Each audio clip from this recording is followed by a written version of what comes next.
शुरू करते हैं अल्लाह के बाबरकत नाम से जो बड़ा मेहरबान और नहायत रहम वाला है। तमाम तारीफ़ें मेरे अल्लाह रब्बुल इज़्ज़त के लिए हैं। अस्सलाम वालेकुम लिसनर्स, मैं हूँ आप लोगों की host Nausheen. Welcome to my channel horror stories official. I hope आप सब लोग खैरियत से होंगे, जहाँ होंगे खुश होंगे। आज आप लोगों के लिए मैं बहुत इंटरेस्टिंग हॉरर स्टोरीज़ लाई हूँ जिन्हें आप लोग बहुत पसंद करेंगे। आज की पहली हॉरर स्टोरी मेरे साथ साजिद शेयर कर रहे हैं। साजिद कहते हैं, मैं मुल्तान का रहने वाला हूँ और आज आपके साथ अपनी ज़िंदगी में पेश आने वाली एक इंतहाई ड्रावनी कहानी शेयर करना चाहता हूँ। आज से 15 साल पहले की बात है। मैंने और मेरे दोस्त ने हम लोगों ने एक कारोबार का सेटअप स्टार्ट किया। हम लोगों ने मेन हाईवे पर एक वर्कशॉप बनाई। वो वर्कशॉप हम लोगों ने इस पर्पज़ के लिए बनाई कि अक्सर हाईवे पर बहुत सी गाड़ियाँ ख़राब भी हो जाती हैं, अक्सर पंचर हो जाती हैं, तो वहाँ पर भी ये सर्विसेज होनी चाहिए। बहुत से लोग शहरों पर आने के लिए बहुत ज़्यादा परेशान होते हैं, तो हम लोगों ने इस चीज़ को मद्देनज़र रखते हुए आबादी से काफ़ी दूर हम लोगों ने एक वर्कशॉप स्टार्ट की। बड़ा अच्छा एक्सपीरियंस जा रहा था। अक्सर जो वहाँ से गाड़ियाँ गुजरती थी, लोग गुजरते थे, हमारी वर्कशॉप पर आते थे, काम करवाते थे। बहुत सी गाड़ियाँ ख़राब होती थी, वो ठीक करवाते थे। बहुत से ट्रक आया करते थे, बहुत से बड़ा अच्छा हम लोगों का सेटअप जा रहा था। जिस जगह पर हम लोगों की शॉप थी उसके नज़दीक भी कोई आबादी नहीं थी, यानी दूर दराज गांव थे काफ़ी ज़्यादा। तो हम लोग वहाँ पर अपना काम कर रहे थे। हम लोग अक्सर वहाँ पर रह भी जाया करते थे। कभी अगर हम लोगों को देर हो जाती थी, अदरवाइज़ हम लोग अपने घर चले जाया करते थे, मैं और मेरा दोस्त। हम लोगों ने वहाँ पर कुछ कारीगर भी रखे हुए थे। एक दफ़ा की बात है, सर्दियों का मौसम था, बड़ी खामोशी थी। हम लोग वर्कशॉप पर बैठे हुए थे। वहाँ पर हम लोग शाम के वक्त आग जलाकर बैठा करते थे। अक्सर हम लोगों से वाकफियत हो गई थी, लोग वहाँ से गुजरते थे, हमारे पास आकर रुका करते थे, बैठा करते थे। काफ़ी अच्छी हम लोगों की वर्कशॉप के आगे एक बैठक सी भी बन गई थी। तो हम लोग ऐसे ही अपनी रूटीन के मुताबिक वहाँ पर आग जलाकर बैठे हुए थे। एकदम से ऐसा हुआ कि हम लोगों को ऐसी आवाज़ें आने लगी जैसे कोई शादी है। जैसे शादी पर ढोल बजते हैं, शहनाइयाँ बजती हैं और बड़ा शोर शराबा हल्ला गुल्ला होता है। समझना है कि शादी की आवाज़ें आ कहाँ से रही हैं। सड़क पर दूर दूर तक कोई बारात नज़र नहीं आ रही थी। आवाज़ें ऐसी थी जैसे बिल्कुल करीब से कोई शादी हो रही है, खानों की खुशबुएं भी। मैं और मेरा दोस्त हम लोग उठे, साथ हम लोगों के वो कारीगर भी थे। जैसे हम लोगों ने इधर उधर देखा, सड़क पर निकले, जिस तरफ हम लोगों की शॉप थी उसकी बैक साइड पर काफ़ी बड़े बड़े मैदान थे दूर दूर तक। कुछ जगहों पर दरख्त थे, कुछ जगहों पर फसलें भी थी, कुछ खाली मैदान भी थे। वहाँ पर हमने एक शादी देखी। शादी ऐसे थी जी कि बहुत ज़्यादा, जैसे वो ढोल बज रहे हैं, शहनाइयाँ हैं, रोशनियाँ हैं। काफ़ी बड़ी शादी लग रही थी, बहुत बड़े बड़े वहाँ पर टेंट लगे हुए हैं।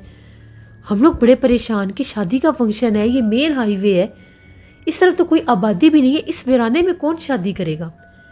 चलो अगर यहाँ पर कोई गांव होता, पास आबादियाँ होती, तो फिर भी ये बात एक्सेप्टेबल है कि यहाँ पर शादी का फंक्शन हो रहा है। तो ये कौन ऐसे बेवकूफ़ लोग हैं जो इधर वीराने में आकर शादी कर रहे हैं। और अच्छा खासा बड़ा सेटअप था। हम लोग बड़े हैरान, कुछ समझ में नहीं आ रहा था कि ये क्या है क्या नहीं। हम लोग करीब तो नहीं गए, दूर से हमने देख लिया जैसे वो टेंट लगे हुए थे, ढोल धमाके हो रहे थे, बड़ी रोशनियाँ थी, बहुत लोग थे। हम लोग आकर वापस बैठ गए। तकरीबन 1-1.5 घंटे के बाद हम लोग क्या देखते हैं, दरमियानी सी हाइट का एक लड़का, शलवार कमीज़ उसने पहनी हुई थी, उसी तरफ से आया। उसके हाथ में एक प्लेट थी। उस प्लेट में जैसे कुछ मिठाइयाँ थी, उसके साथ और भी बहुत सी चीज़ें थी। प्लेट काफ़ी बड़ी थी। वो आया और आकर हमें ये कहता है कि शादी हो रही है, तो आप लोगों को ये देने के लिए आया हूँ। हम लोगों ने उससे वो प्लेट ले ली जिसमें वो मिठाई और सब कुछ था। हमने से ये पूछा कि भाई आप कौन है, यहाँ तो कोई आबादी नहीं है जैसे, तो आप लोग यहाँ पर शादी कैसे कर रहे हैं। उसने किसी बात का जवाब नहीं दिया। उसने ये कहा कि मैं मेहमान हूँ, मुझे उन्होंने कहा है तो मैं देने आ गया हूँ, मुझे नहीं पता। खैर हम लोगों ने वो मिठाई की प्लेट ले ली। वो रुका भी नहीं कि वो वापस लेकर जाए, वो वहाँ से चला गया। मेरे दोस्त ने ये कहा कि सुबह जाकर इनके बर्तन वापस कर आएंगे और मुबारकबाद भी दे आएंगे। मैंने कहा कि ठीक है। हम लोगों ने वो मिठाइयाँ खाई, उनमें और भी पता नहीं अजीबो गरीब तरह की कुछ चीज़ें थी। अमूमन हम लोगों ने वो चीज़ें नहीं देखी। इतने लजीज उनके जायके थे वो मिठाइयों के, और वो जो साथ और भी खाने के लवाजमात थे, हम सब ने पेट भर के खाया। जो कारीगर थे उनको भी दिया। इतना खाया कि सबके पेट भर गए। थी एक प्लेट, हम लोगों ने वो प्लेट अंदर रख दी। घर वापस आके सुबह जब आए तो मेरा दोस्त भी मेरे साथ ही आता था। हमने कहा कि चलो जाकर उनको मुबारक दे आते हैं जहाँ से मिठाई आई थी। इधर करीब ही है तो हम लोग बाइक पर चले जाते हैं। ग्राउंड था सारा वो। अभी हम लोग निकलने ही लगे तो कुछ गाड़ियों का काम आ गया। हम लोग फिर रुक गए वहाँ पर। हमने कहा कि एक दफ़ा ये काम ख़त्म होले फिर जाते हैं। ये करते करते असर का टाइम हो गया।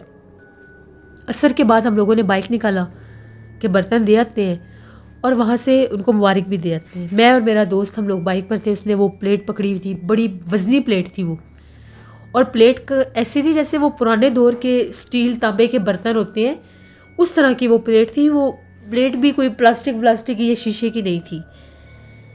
हम लोग चलते गए शॉप से बहुत दूर निकल आए। ग्राउंड भी खाली हो गया, कहीं शादी का नामो निशान ही नहीं। हम लोग परेशान के रात को हम लोगों ने पैदल थोड़ा सा आगे आकर देखा था तो वो शामियाने और वो टेंट और वो शहनाइयाँ बिल्कुल सामने थी। यहाँ तो दिन के वक्त शादी का नामो निशान भी नहीं है। इतनी जल्दी तो सेटअप ख़त्म नहीं होता। चलो जी सेटअप ख़त्म भी हो जाए तो कुछ आसार तो बाकी होते हैं कि यहाँ पर कोई शादी थी। पूरा ग्राउंड छान मारा, यहाँ तक कि ग्राउंड से भी आगे निकला जिस तरफ वो दरख्त और फसलें थी। उस तरफ जाने लगे तो उस तरफ से हमें कुछ लोगों की आवाज़ें सुनाई दी। हमें ये लगा कि शायद आबादी इस तरफ होगी कोई। हम लोग इस तरफ आए कभी नहीं है, ऐसा इत्तेफाक नहीं हुआ। उनकी ही शादी होगी तो चलो चलकर देखते हैं। हम लोग काफ़ी ज़्यादा आगे निकल आए। बड़े घने दरख्त थे। आगे आए तो हम लोगों ने देखा बहुत बड़े बड़े दरख्त थे। उनमें एक कच्चा सा मकान था। उस कच्चे से मकान के पास से आवाज़ें आ रही थी। दूर से हमने अभी देखा, वहाँ पर कोई इंसान नज़र नहीं आया। उसके पास जाने लगे। उस मकान के पास इतनी बिल्लियाँ थीं ना करते करते भी 25 से 30 बिल्लियाँ तो हमने इस मकान के बाहर ही देख ली। लाइन कतार बैठी हुई, कुछ दीवारों पर बैठी हुई, कुछ ज़मीन पर बैठी हुई, कुछ छतों पर चढ़ी हुई। मेरा दोस्त कहता है कि भाई मुझे तो ये मंजर कुछ ठीक नहीं लग रहा। इतनी ज़्यादा बिल्लियाँ, सफ़ेद भी, काली भी, वो ग्रे सी भी। ऐसे लग रहा था कोई शायद यहाँ पर कोई बिल्लियों का फार्म है। इतनी ज़्यादा बिल्लियाँ थी। मेरे दोस्त ने कहा कि मैंने तो आगे नहीं जाना, ये कोई आम चीज़ मुझे नहीं लग रही। यहाँ पर मुझे कोई इंसान नहीं दिखाई दे रहा।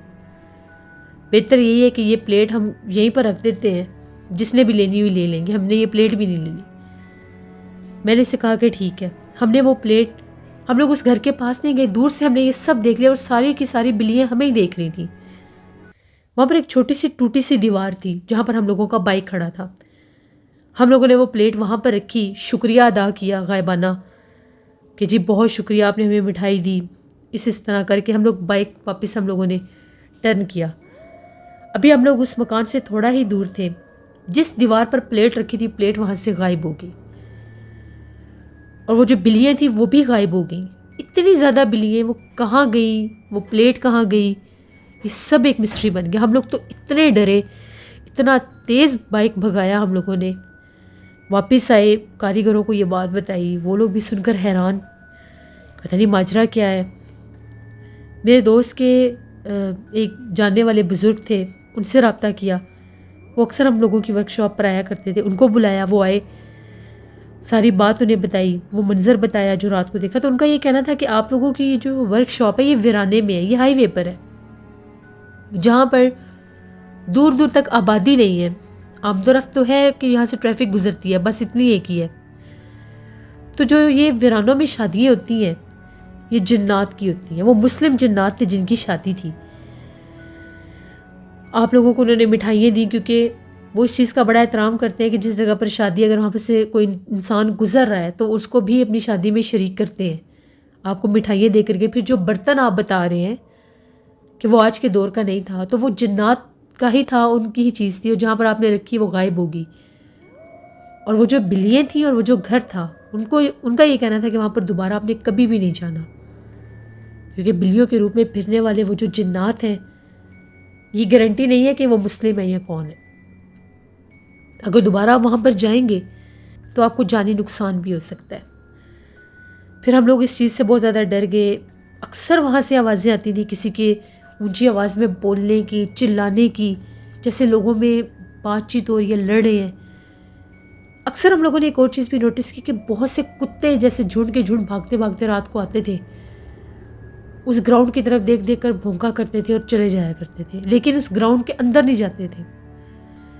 फिर वो जैसे जैसे सारी बातें एक दूसरे के साथ कनेक्ट होती गई तो हमें सारा पता चला कि वो जिन्नात का इलाका था और वो जो उस रात की शादी थी वो भी जिन्नात की थी। ये एक स्टोरी थी जो हम लोगों की अपनी ज़िंदगी की, जो मैंने आपके साथ शेयर की। बहुत शुक्रिया साजिद आपका। लिसनर, ये थी एक हॉरर स्टोरी। अपना फीडबैक मुझे ज़रूर दें, आप लोगों को कैसी लगी। आप लोग भी अपनी हॉरर स्टोरीज शेयर कर सकते हैं डिस्क्रिप्शन बॉक्स में दिए गए ईमेल आईडी noshinwig57@gmail.com पर। इसके अलावा आप लोग मुझे कमेंट बॉक्स में भी स्टोरी शेयर कर सकते हैं। अपना बहुत सा ख्याल रखिएगा। नौशीन डेली रूटीन मेरे व्लॉग चैनल को जाकर सब्सक्राइब करें एंड सपोर्ट करें। इस चैनल को भी सब्सक्राइब करें एंड सपोर्ट करें। Thank you for watching. Stay blessed. अल्लाह निगहबान।